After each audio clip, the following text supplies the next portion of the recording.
الحمد لله والصلاة والسلام على رسول اللہ وعلى آلہ وصحبہ ومن والاه۔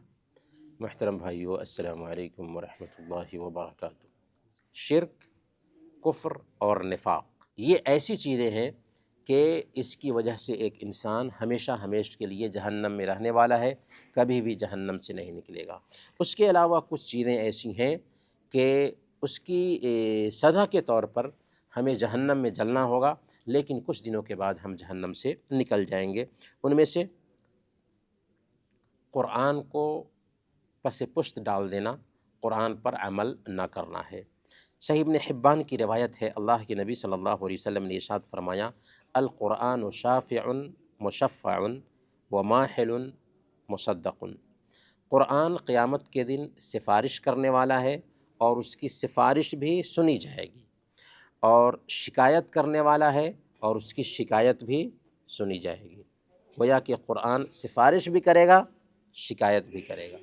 قرآن کی سفارش بھی سنی جائے گی اور قرآن کی شکایت بھی سنی جائے گی۔ من جعلہ امامہ قادہ الی الجنہ، جس نے قرآن کو اپنا رہنما بنایا، یہ قرآن اس کو جنت کی طرف لے جائے گا۔ ومن جعلہ خلف ظہرہ ساقہ الی النار، اور جس نے اس قرآن کو پس پشت ڈال دیا، اپنی پیٹھ کے پیچھے ڈال دیا، تو یہی قرآن اس کو جہنم میں لے جائے گا۔ کیسے؟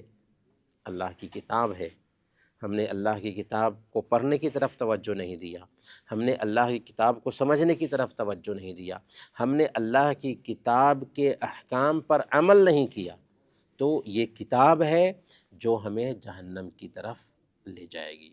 تو گویا کہ اللہ تعالیٰ نے یہ کتاب اس لیے اتاری ہے تاکہ ہم اللہ کے پیغام کو سمجھیں، لہذا ہمیں چاہیے کہ کچھ وقت لگائیں اللہ کے اس پیغام کو سمجھنے میں، اللہ کی کتاب کو پڑھنے میں اور اللہ کے پیغام پر عمل کرنے میں۔ دوسری چیز جس کی وجہ سے ایک انسان جہنم میں داخل ہوتا ہے، وہ ہے اللہ اور اس کے رسول پر جھوٹ باندھنا، جھوٹی بات منسوب کرنا اللہ کی طرف یا اس کے رسول کی طرف۔ یہ ایک انسان کو جہنم میں لے جانے والی چیزوں میں سے ہے۔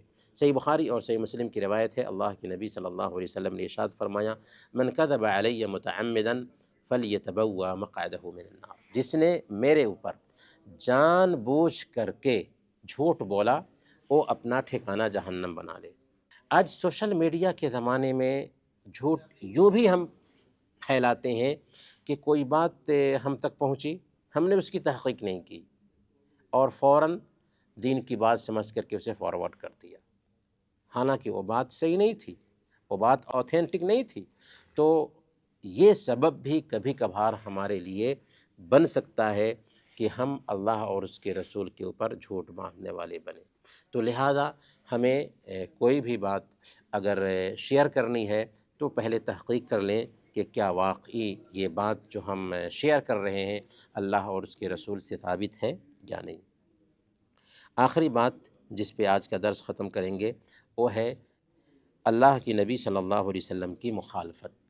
یعنی اگر ہم اللہ کی نبی صلی اللہ علیہ وسلم کی مخالفت کرتے ہیں، چاہے مخالفت جیسے بھی ہو، کبھی کبھار کوئی بات ہمیں اللہ کی نبی صلی اللہ علیہ وسلم کی آتھینٹک طریقے سے پہنچتی ہے، لیکن کسی عالم دین نے اس کے خلاف کچھ کہا ہے، کسی امام نے اس کے خلاف کچھ کہا ہے، تو دل میں جھجک محسوس ہوتی ہے کہ ہم کیسے اللہ کے نبی صلی اللہ علیہ وسلم کی یہ بات اپنائیں۔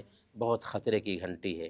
اللہ کے نبی صلی اللہ علیہ وسلم بیان فرماتے ہیں، معجم الاوسط للطبرانی کی روایت ہے، من اطاعنی دخل الجنہ ومن عصانی دخل النار، جس نے میری اطاعت کی وہ جنت میں جائے گا اور جس نے میری نافرمانی کی وہ جہنم میں جائے گا۔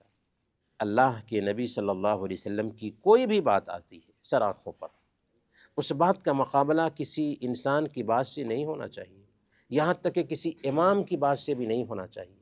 اگر ثابت ہو جاتا ہے کہ پیارے نبی صلی اللہ علیہ وسلم نے ایسے کہا ہے، ایسے کیا ہے، تو ہمیں اس کا احترام کرنا چاہیے، اس کا رسپیکٹ کرنا چاہیے اور اس کو اپنی زندگی میں اتارنے کی کوشش کرنی چاہیے، کیونکہ بمصطفیٰ برسا خیش کے دیں ہما اوست کہ بؤن رسیدی تمام بولا بیست، کہ اپنے آپ کو پورے کے پورے طور پر مصطفیٰ محمد رسول اللہ صلی اللہ علیہ وسلم تک پہنچاؤ۔